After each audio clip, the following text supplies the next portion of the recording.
Into the Unknown, Chapter 1, Section 4. We see Henson once more in Bergen, giving lectures in order to awaken public interest in Greenland, now sleeping out on the top of Blamand, a mountain near Bergen, in a sleeping bag, to test its efficiency, now standing on the cathedral in the university auditorium to claim his right to the degree of Doctor of Philosophy. And on May 2nd, he sets out for Copenhagen, en route for Greenland.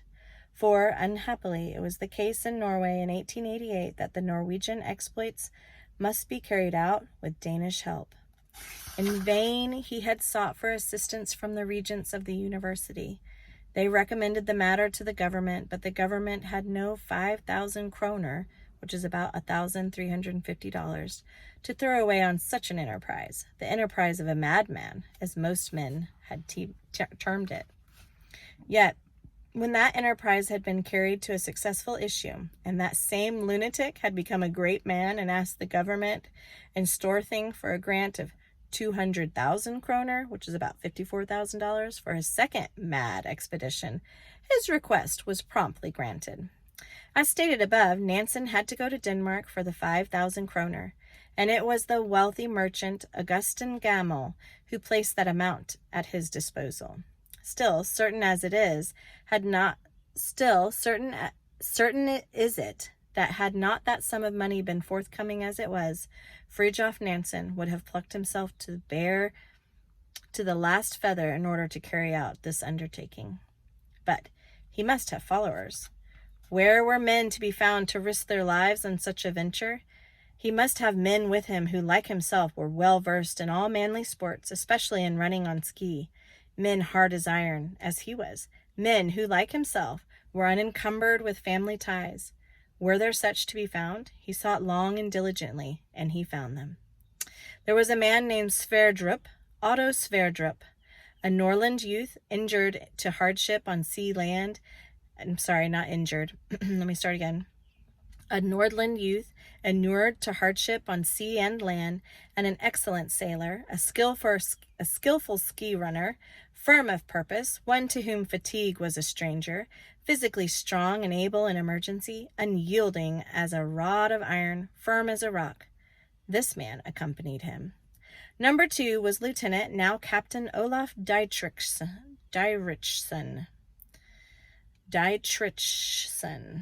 He too hailed from the north. A man who loved a life in the open air, a master in all manly exploits, elastic as a steel spring, a proficient on ski, and a sportsman in heart and soul.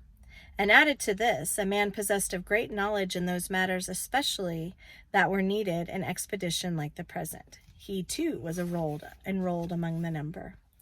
Number 3 was also from Nordland, from Sverdrup's neighborhood, who recommended him. His name was Christiansen Trana, a handy and reliable youth. These 3 were all Norlanders, but Nansen had a great desire to have a couple of fjedled Finns with him, for he considered that, inured as they were to ice and snow, their presence would be a great service to him. They came from Karasjok, Balto, and Ravna. These 2 children of the mountains came to Christiana looking dreadfully perplexed, with little of the heroic about them, for they had agreed to accompany the expedition principally for the sake of the good pay, and now learned for the first time that their lives might be endangered. Nansen, however, managed to instill a little confidence into them, and, as was subsequently proved, they turned out to be useful and reliable members of the expedition. Old Ravna, who was 45, was a married man, a fact Nansen did not know when he engaged him, and was possessed of great physical strength and powers of endurance. Nansen now had the lives of 5 persons besides his own on his conscience. He would, therefore, make his equipment in such manner that he should have nothing to reproach himself with in case anything went wrong, a work that he conscientiously and carefully carried out. There was not a single article or implement that was not scientifically and practically discussed and tested, measured and weighed before they set out. Hand sleighs and ski boats and tent, cooking utensils, sleeping bags, shoes and clothes, food and drink, all were the best kind, plenty of everything, but nothing superfluous, Light, yet strong, nourishing and strengthening. Everything, in fact, was well thought over, and as was subsequently proved, the mistakes that did occur were few and trifling. Nansen made the most of the implements with his own hands, and nothing came to pieces during the whole expedition, saving a boat plank that was crushed by the ice. But one thing Nansen omitted to take with him, and that was a supply of spirituous liquor. It did not exist in his dictionary of sport, for he had long entertained the opinion that a strong drink is a foe to a manly exploit, sapping and undermining a man's physical and mental powers.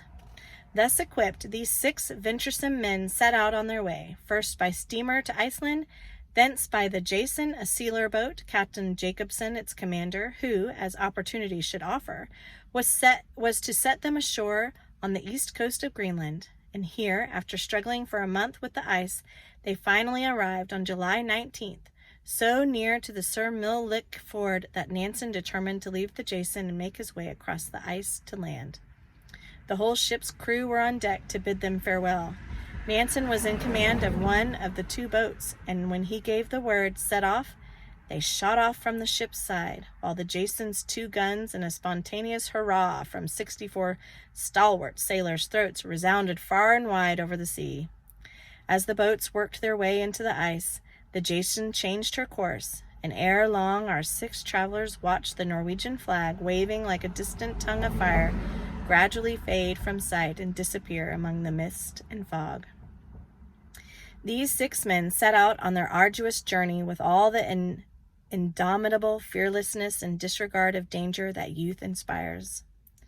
Before many hours of toiling in the ice, the rain came down in torrents, and the current drove them with irresistible force away from the land, while the ice floes kept striking against their boats' sides, threatening to crush or capsize them. A plank indeed in Nansen's boat was broken by the concussion and had to be instantly repaired, the rain meanwhile pouring down a perfect deluge. They determined, therefore, to drag the boats upon an ice floe and pitch their tent on it, and having done this, they got into their sleeping bags, the deafening roar of the raging storm in their ears. The 2 Fjedlaps, however, thinking their end was drawing near, sat with a dejected air, gazing in silence over the sea.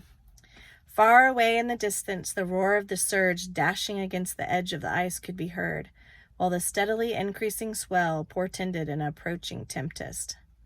The next morning, July 20th, Nansen was awakened by a violent concussion. The ice floe on which they were was rent asunder, and the current was rapidly drifting them out towards the open sea. The roar of the surge increased. The waves broke over the ice floe on all sides. Balto and Ravna lay crouching beneath a tarpaulin, reading the New Testament in Lappish, while tears trickled down their cheeks. But out on the floe, Didriksen and Christiansen were making jokes as every fresh wave dashed over them. Their floe is now at the extreme edge of the ice, close to the open sea. But then they feel a strange motion in the floe beneath them. The course is suddenly changed. Their floe is speeding swiftly away from the open sea, inward, ever inward, toward calm water, toward life, toward safety. For another week they kept drifting southward, the glaciers and mountain ridges, one after another, disappearing from view, a weary, comfortless time. Then, finally, they arrived at Greenland, and Nansen planted his foot on firm land. And that's the end of section 4.